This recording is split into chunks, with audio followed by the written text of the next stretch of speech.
Away, my people, wahala dey, will not be small wahala, my people. E don happen, oh, my people. Okongwu Dibia don attack Mathias Ezeaku. He say make Mathias Ezeaku may he remove monkey hand for inside soup. May Mathias wepo ekenwe n'imofe. No be small something, no. He say Mathias Ezeaku say na cked na he be. Say he don observe Mathias finish. Say Mathias say he get obiojo. Say Mathias say he too wiki. My people, no be small something. He say this thing happen so. Say Mathias dey mock Akwa. Say why Mathias dey mock Akwa? My people, no be small thing na it dey happen, oh. Okongwu Dibia really sent warning message to Mathias Ezeaku.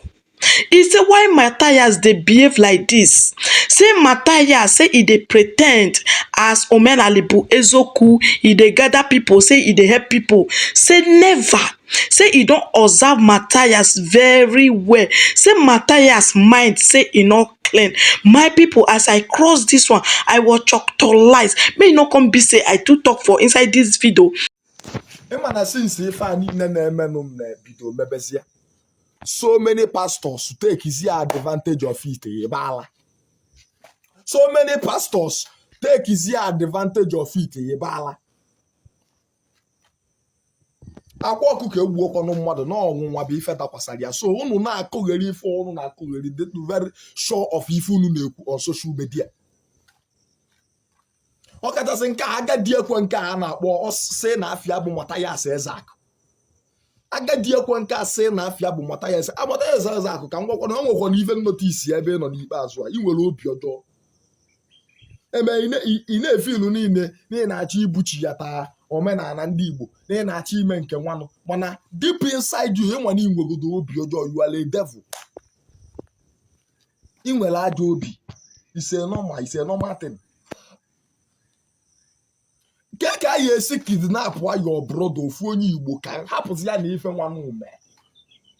Mgbe Akwa Ọkụkọ ka nụ ya amụ ndị niile ọ na-enyere aka onye a m na-agwaghị eritenube nte nkobe n'aka ya rada ọ mụ ntụ ya atụghị. Mụ na-atụ ya atụghị. Nje na klọb ya anụ m eso asọpọtụ efe ego eme ntemi elitebe 10 naira n'aka ya. Ọ bụla na na-asọpọtụ ya na mgbe ọ nọ na na-ese nye m ego. Ọ bụrụ na m erinugo kpam n'aka ya nya even na ayọ n'ụwa si enye na bịa. Kidnap ya ife ime ebe itinye live video. Tianụ m anya agụ. Tianụ m anya agụ. Ka anyị kpọgodo egwu nya ị na-enwe aṅụrị n'ife ọjọọ na-eme nwanne gị nwoke. Esi na ị nwere ajọ obi. Ka m gwakwa Mathias Ezeaku onwekwo na onye karịa ọnwụnwa.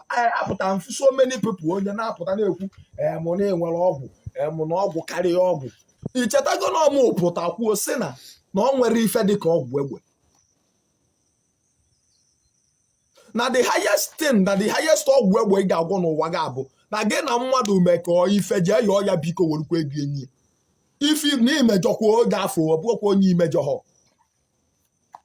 Gị na mmadụ mee business mashọ welu nke dịrị anyị ya welu nke ujide. That is the highest ọgwụ egbe ị ga-agwọ. Eburu n'isi sị ihe na Okongwu ekwuo na Okongwu na-emebi tradition na Okongwu ekwesịrị ime ife tradition ya ka ya sị na akọba ife tradition eka m ekwumie onye ọbụla buo mva ọmụkwu sị na efu ebe ndị ori na-eme operate ma gwọrụ ọgwụ egbe enu ma gwọrụ nke a na narigodu na onye dị ndụ gba first fuo at that moment because that's who fight and run live to fight for another day. Eburu n'isi kọba ife niile aka ọkọba ka m gwa ọgwụ n'ọgwụ ụlọ nche niile ekwesịghị ịma na Akwa Ọkụkọ Tiwara aka bụ ọgwụ ka ọ na-agwọ ọ prọfeshọnal ya ọgwụ ka o ji eri nri and no onwere onye karịa ọnwụnwa onwere onye nọ n'elu ụwa karịa ọnwụnwa. Nobody is greater than temptation. If temptation come no matter be you who. Also Akwa Ọkụkọ bụ a great man kidnap nugo. How many pastors ngụbara ụnụ pastors agbagbu taa ọfa nka niile dị ka agadi na ana.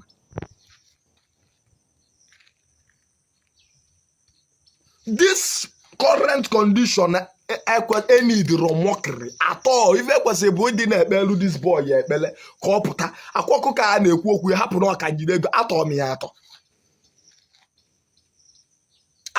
atọ mana ife kwesịrị ka anyị na-eme na this present condition bụ ka anyị na-ekpe ekpele na-ayochite on his behalf onwe ndị ya na ya nwee problem ma ọ bụ ndị o ji ụgwọ ka a gbaghara ya ka arapịa ekpele ka ị kwesị asị ezigbo mmadụ filu na-ebu nke a bụrụ nke na-azụ igbo ife nwanne igbo niile ịza ekpele ka ị kwesị ịnọ na-ekperi ya bụrụ ịpụta na-akụgịrị ife ị na-aka gaga ife mekwala na nnọọ everybody apụta chọọ ka o were make ya a news of it. It's not good. Ọ dịrọ mma maka onye a na-ekwu maka ife a bụ ya nwanne nwoke ka ọ bụ ofu igbo aha ka anyị na-asụ na ofu ana igbo aha ka anyị nọ ana igbo mesịa dị mmata anyị ncha ya erikwa uri ọ na-atọ ụnụ gbuo odogwu mgbọsị ife ike ya eme ọkwa achọba odogwu abịakwa na East ya Akwa ọkụkọ so na ndị eji aba mba bụ na ama m mgbe ọ ya abụ mpụa Lagos mpụa afụ m ndị igbo na-eme argumenti onye igbo na onye yoruba na-eme argument ọ were akwa na-etu ọnụ kedu onye bụ ụnụ bụ dibịa na-emeta ife ike ndị ji akwa etu ọnụ na mba ndị ji akwa ana aka na mba kakwa nkụ. That is number one. Number two, onye abụ your brother you so ife ekwesị ịdị na-eme kịta abụ ọ bụrụ Budaism nke inwe ekpe ikpebe ọ bụrụ omenala ọ bụrụ ụka ife ọbụla enwe so onye ọbụla na-ekpegodu ka this man pụta then ọ pụtazia you can now continue whatever and whatever you want to say, not start mocking the man. Maka ọ bụrụ na gị nọ in that condition ịma nnọ nwa kpachara anya sef ijesia dị ije ahụ ma ga anata nwunye Mathias wepụ aka enwe n'ofe bifo ọ ga aka mmadụ amakwa m ife nji agwa gị ya Adam ekwusukwa kịta ezo kịta ha kwadozikwa ọrụ m onye ọbụla na this blue app maka iji osisi a kugbu mmadụ n'ụtụtụ obi adịrọ m mma. My people, shey una don watch the video. The warning when Okongwu Dibia send go give Mathias when he say make Mathias remove monkey hand for inside soup eke wenimo fe. Say Mathias say he don observe am very well. Say the way when Mathias dey pretend, he dey pretend say he dey help people, he dey do Omg Ezeaku. He say never. He say Mathias say he too wicked. My people, no be small thing. He say Mathias na old cargo. My people, as I cross this video, I was actualized. He say Mathias dey mock him brother. Instead, when Mathias go dey pray for Akwa so that they go release am, say Mathias dey mock Akwa more and more. Say if anybody talk, say he go use this stick so they break people head. My people, say he when they wear, say e dey vex my people. Wahala really dey oh my people. No, I hear that one for leave on now. I say ma can't send this message go give una. Ma wire this one give una. My people, una bye bye.